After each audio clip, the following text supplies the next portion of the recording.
He is. You'll recognise David. David's done some brilliant streams. He's done some brilliant shows down south. So, David, for anyone that doesn't know you, you're the Brexit Party candidate. Yeah, for Edinburgh South West against Joanna. David, turn off YouTube at your end because there's a bit of static and feedback. Okay. The link's working. The link's working? Yeah. Alright, I see you. Let's try and get you on. Alright, give me 2 secs. The link is working. Right, let me try this. Guest. There he is. Oh my goodness, he's even got a Brexit Party banner. David, I'm going to hang up. Can you hear me? Yes, I can hear you fine. Hang up the phone. Right, that's fine. That's good. It's working then. Yes. Welcome. Willkommen. Bienvenue. How are you, sir? Good to see you again. Yeah, very well. Just plodding away, trying to get the candidate in the election going, and yeah, it's very good. It's been very enjoyable. Good man. Now, David, for anyone that doesn't know you, please tell them who you are and what you do for a living. Well, that's a very interesting question. I'm actually a qualified stockbroker and financial advisor, and I was the head of 2 Forex companies in Dubai. But I'm no longer authorised to give any financial advice because in 2011, the Conservative Party brought in regulation, and I'm no longer authorised to give any financial advice. But right now, I own the National Mint in the UK. You what, sorry? I own the National Mint in the UK. All right, okay. So you're obviously not shy of a bob or two then, are you? Company. Sorry? Are you not shy of a bob or two then? Where's UNN's donation? No, it's just a startup just now. It's a startup. So we just started. I didn't know if I was going to get the name, but I now own the National Mint as a limited company. Okay, what are you looking to do with that? We're going to try and launch our own cryptocurrency and do precious metals as well. Sounds good to me. That's the way forward. David. Yeah. I'm going to go MSM on you. Mr. Ballantine, you're standing in the constituency of Edinburgh South West, which is a marginal between the SNP and the Conservatives. Why are you risking an SNP seat win for Joanna Cherry? Well, I'm not sure. I know the gentleman, Mr. Laidlaw, is a councillor, but I think Mr. Laidlaw might be another Remainer. I think he might be another Conservative Christian Democrat Remainer. I don't know that for a fact, but I know that he was very friendly with Joanna Cherry. Sorry, not Joanna Cherry, Ruth Davison. Right, okay. And Ruth Davison represents the Christian Democratic wing, the Tory Reform Group wing of the Conservative Party. Yeah. I mean, this is an interesting thing, David, because it is a big issue. A lot of people, especially on our stream, were very disappointed with the Brexit Party for not standing in all the constituencies. What's your opinion on that? I think I understand why they were disappointed. I think it's a brilliant move by Nigel. And do you want me to go into the details of why it's a brilliant move? Yes, please. The Conservatives have already taken 3 years not to do anything with Brexit under Theresa May.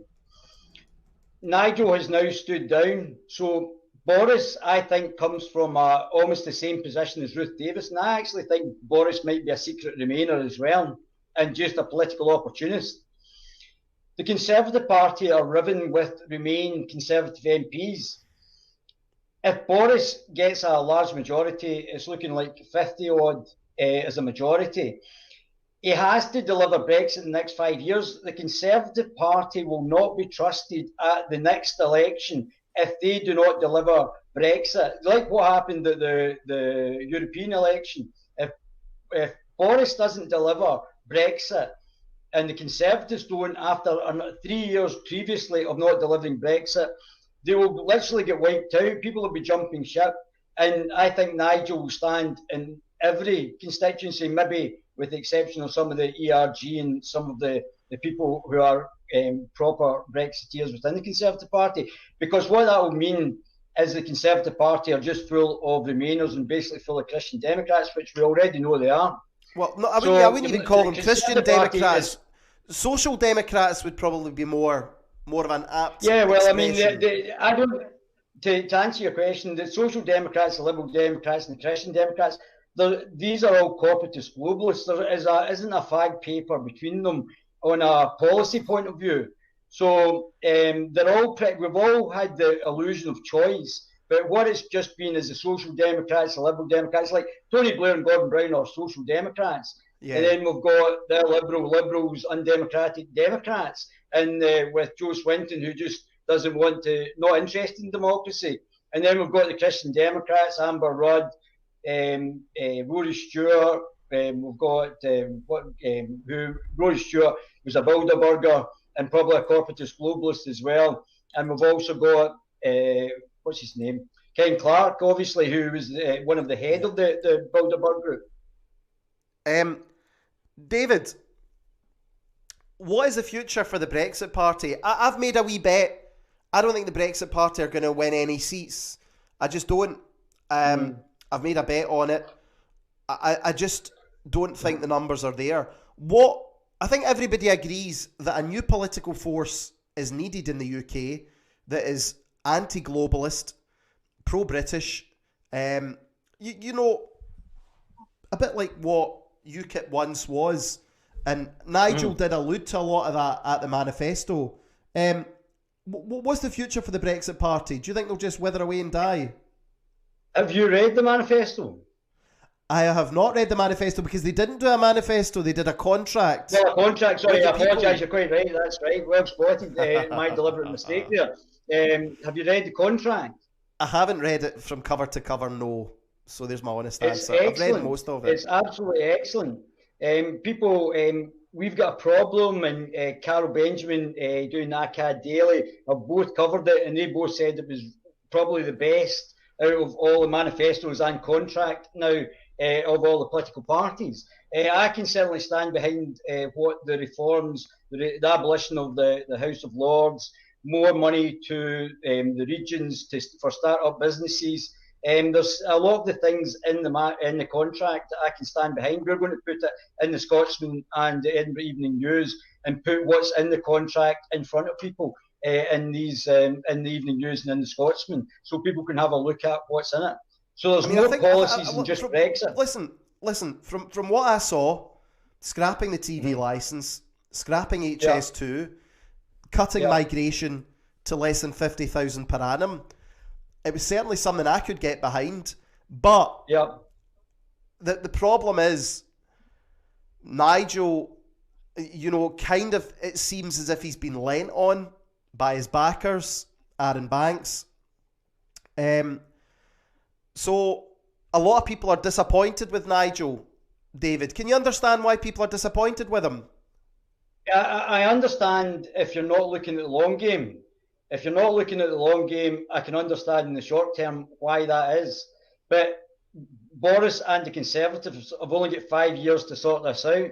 I don't think the deal that they're putting through is the right thing anyway. I think a no-deal Brexit is the best thing, and we should be looking to what Hong Kong was in Singapore, and that's what Europe is afraid of. If we have a Hong Kong and Singapore economy just off mainland Europe, that's what they're really frightened of. Low tax, low regulation, high growth. That's what they're frightened of. And that's the problem. That's the problem with this treaty, is that we have to be totally aligned to Europe. We can't go our own way. Now, that's stupid. My argument is that is neither a right nor left issue, because surely if you were a socialist or a left winger, you'd be as annoyed with that as anyone on the right, because surely we need to be able to decide our own future, not what Europe wants from us. Yeah, that's right, and it's about empowerment of the individual. I'm a libertarian liberalist. I'm a centre-right libertarian. So I'm a libertarian liberalist. So that might have bad connotations because of what people think because of Joe Swinton, but my politics are completely different from Joe Swinton's. Yep. And And what were you saying there? Do you know what? You've lost me. Do you know what? We need subtitles. We need subtitles. There's too many jocks on this show. We need subtitles for everyone. Yeah, David. so basically what I'm looking at it from is a centrist point of view, a centrist libertarian point of view, about empowerment of the individual, not the state. Reduced taxation, more empowerment of the individual, not the state, like as we can see with Jeremy Corbyn wanting £400 billion worth of investments. You see, I'm going to come back at you on that. Right, I think people want a strong government. They don't necessarily want a big government, but they want a strong government. And this is my issue with. I agree. But this is my issue with libertarianism, with individuals. Is individuals must be empowered, but without a strong state, then it's there. You know, this is the problem with that sort of libertarian ideal. Should you not just then have open borders? Well, the right wing, the far right, like the anarcho-capitalists in the libertarian movement, want open borders. I'm a centrist, and I believe in a state. I don't believe in no state. So you've got the anarcho-capitalists at the extreme right. You've got the minarchists with a very, like a night watchman state. And I believe in a state, a slightly larger state. But I still believe in individual freedom within having a slightly larger state and some redistribution of wealth. That's I like your things there. So David, here's my question: are you going to win your deposit back? Are you going to lose your deposit? How many votes are you going to win? Well, let me say this: if I get one vote, that's one more vote than the Brexit Party's ever had in Edinburgh South. Okay. So if I get, all I need to do is break the ice. That's it. I would love to get lots of votes. I would love the people of 28% of Brexiteers in Edinburgh South to recognise that the Conservative Party are especially the Scottish Conservative Party, are predominantly a Remain party, and probably the Conservative candidate they've got is actually a Remainer, is a Christian Democrat, TRG, and is a Remainer. So he's not going to represent the 28% of this constituency who voted for Brexit, and neither are any of the other candidates. And a lot of them, as you rightly pointed out, including the Conservatives, are still wanting an open borders type of policies. The Greens, Labour, if you saw Labour's conference, it was an absolute shambles. They want open borders. Even the Conservatives, as you rightly pointed out, and the Liberal Democrats. There's not one which you were actually just talking about before I came on, that's going to change the borders thing. No, and it's frightening. It's absolutely frightening. And the reason it's frightening is surely people should have a choice. Why can we not have? I mean, I'm the choice. I'm basically a choice. Well, that's right. I mean, we talk a lot about the illusion of choice. But yeah, that's right. And it was interesting. I actually saw a comment on Twitter today, and somebody put up, I mean, what happened today was terrible. There's going to be so much more of this if Labour win. For goodness sake, there's been a terrorist attack today under a Conservative government. There's been numerous attacks. I lived in the Middle East. You'll know all about it. In the Middle East. Yeah, so I had a really interesting time over there. I was held for 2 years in the light to starve on the streets after being assaulted by a UAE state taxi driver. And the British Embassy did nothing. Joanna Cherry told me to get out of her office. That shows you what type of individual Joanna Cherry is. That right? She told me to get out of her office. I taped the actual meeting so that I had some proof, so that people would believe me. After my father died, and not being able to come home for my father's funeral, I was put in jail, even though the taxi driver had admitted to attacking me. Tons of examples like this, Dave, over there. So you were in jail. You were in jail in the UAE for 2 years. Yeah. No, I was held without a legal ability to work or leave the country, basically to starve on the streets. The British Embassy knew this. I had no legal ability to work or leave the country for 2 years. I went to jail for 69 days on 3 separate occasions, even though the taxi driver had admitted to attacking me. And it was horrendous. But here's the thing. What happened? Here's the thing. here's the thing, and I'm going to put this back on you. Is that not just a country looking after their own people and putting their people first? That's exactly right. He wasn't one of their own people, but he was a state taxi driver. He was employed by the state. So yes, that's exactly right. But as much as you're a victim in all of that, and in a civilized society, we wouldn't want that to happen. But one of the issues a lot of people have is we espouse Western values, but in the Middle East, you know, we're not even near them. David. Hey, Dave. So when I was in jail, they gave me a Quran. So I'm a Muslim guy, because obviously there's not much to do in jail. So they gave me a Quran, and I read the Quran, and I found it a horrific book. I've been quite vocal on the fact of what it actually says, and I could do a full talk with you and a full interview just on what it says in the Quran and why things are happening the way they're happening. But it comes down to the corporatist globalist elite. They've already signed us up to the Barcelona process, the Union of the Mediterranean, and the UN Compact on Refugees. George Soros is allegedly having the Open Britain Foundation. I don't know why a Hungarian American is interfering in British politics and the British immigration, unless it's sanctioned by our own political class. And obviously there's been word that he's actually using some of his money as a taxi service over the Mediterranean as well. And illegal immigrants are not getting deported from the UK, so by de facto we have an open immigration policy. David, have you seen Homeland? Have you seen Homeland? No, I've not seen Homeland. No. If anyone's reality mugged me, has said the Brexit Party sleeper, Homeland going on here. You go and watch Homeland, and you'll know what I'm talking about. There might be something to you. I'm only kidding you. And I know I shouldn't make a joke on today of all days. Truth Reporter says I like this guy. He's a bit. Two British citizens dead. He's a bit bonkers. It's terrible, but his heart is in the right place. David, I think you are. Would I say eccentric? I'd say you're I see you've got your rings on your finger. You're kind of different. I think we need more people like David in politics. He says what he thinks. He's a wee bit different. David, is it not an issue? And we won't talk about your specific issue, but I'm so disappointed at this election that people who have maybe made comments even 10 years ago, 20 years ago, are being slammed.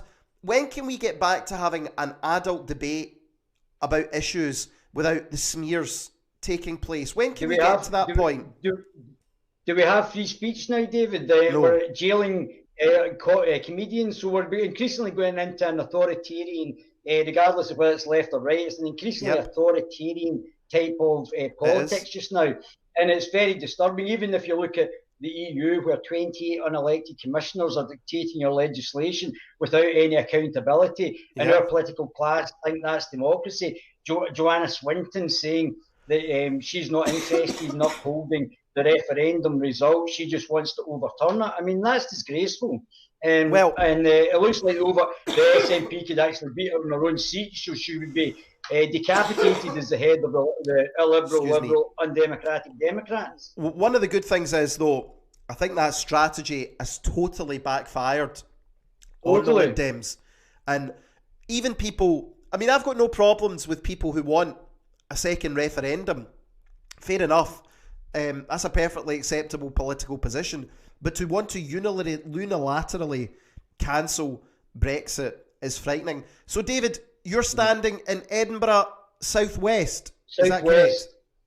Yeah. And what sort of campaign are you doing? Are you leafleting? Are you chapping doors? Well, we're trying to save the planet and not use as many trees. We're going to be doing some stuff through the papers, mind you, but they're going to do email campaigning. We're going to be doing Facebook and social media campaigning.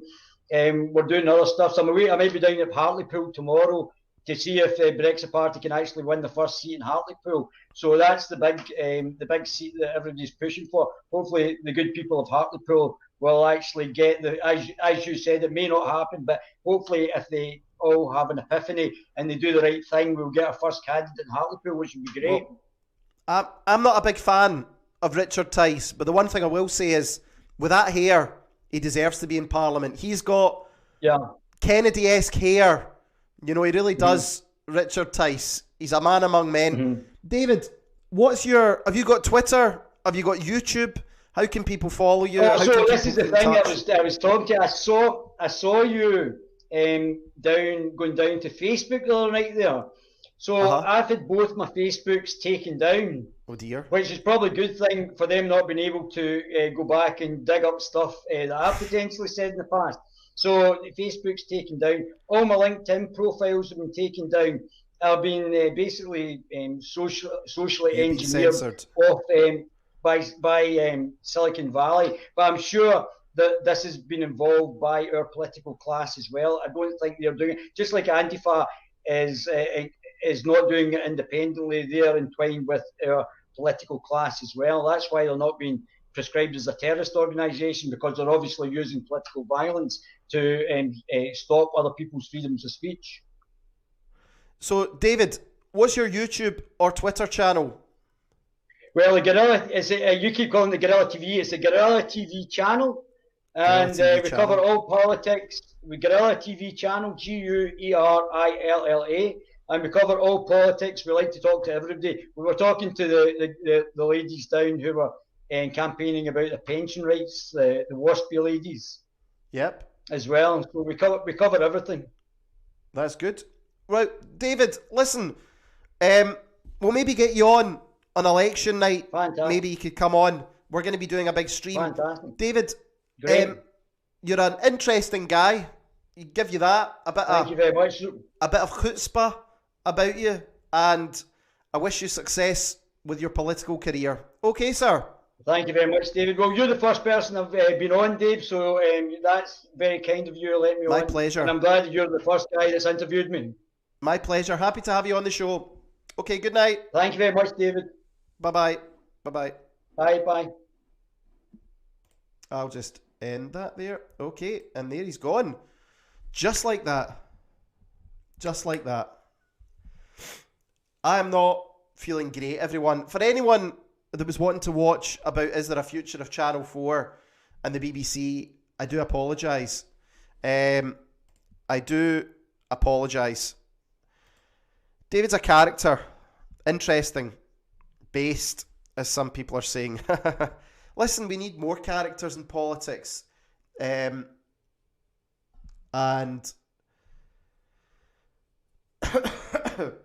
something a wee bit different. Listen. Yeah, it's been the longest 6 weeks ever. Just again, terrible for those who have lost their lives today.